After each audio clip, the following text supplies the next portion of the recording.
આમોદ તાલુકા પંચાયતના રેકોર્ડ રૂમમાં આગ લાગતા રેકોર્ડ બળીને ખાખ થઈ ગયા હતા। આમોદ તાલુકા પંચાયતના રેકોર્ડ રૂમમાં રાત્રિના 3 વાગ્યાની આસપાસ અચાનક આગ લાગતા રેકોર્ડ રૂમમાં રહેલો રેકોર્ડ બળીને ખાખ થઈ ગયો હતો। રાત્રિના સમયે જંબુસર નગરપાલિકાના ફાયર ફાઇટરો આવી ગયા હતા અને આગ ઉપર કાબુ મેળવ્યો હતો। જો કે આમોદ તાલુકા પંચાયતના રેકોર્ડ રૂમમાં રહેલો જૂનો રેકોર્ડ બળીને ખાખ થઈ ગયો હતો। લોકચર્ચા મુજબ કોઈકે જાણીબૂજીને આગ લગાડી હોવાનું જાણવા મળ્યું છે। ત્યારે આમોદ જંબુસર વિધાનસભાના ધારાસભ્ય ડીકે સ્વામીએ તેમજ ભાજપના હોદ્દેદારોએ આગમાં બળીને ખાખ થઈ ગયેલા રેકોર્ડ રૂમની મુલાકાત લીધી હતી। આ બાબતે ધારાસભ્ય ડીકે સ્વામીએ લોકચર્ચા મુજબ કોઈએ જાણી જોઈને આગ લગાવી હોય તેવું સ્થળ તપાસ કરતા જાણવા મળ્યું હોવાનું જણાવ્યું હતું।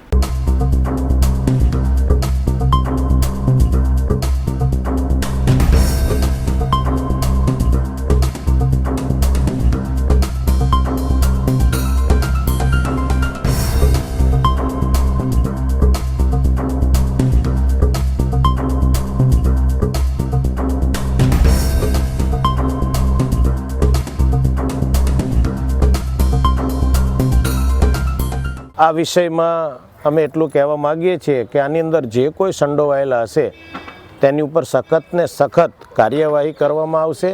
સરકારમાં આની રજૂઆત કરવામાં આવશે અને તમામ પ્રકારે આના પગલાં લઈશું, એમાં કોઈ મિનમેક નથી। તો આજે અત્યારે અમે સૌ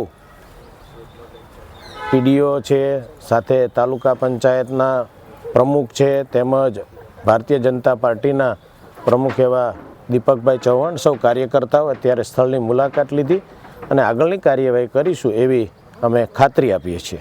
સમાચારોના સતત અપડેટ માટે TNN ન્યૂઝને YouTube પર સબસ્ક્રાઇબ કરી બેલ આઇકોન પ્રેસ કરો અને અમારી સાથે જોડાયેલા રહો Facebook, Instagram અને Twitter ઉપર।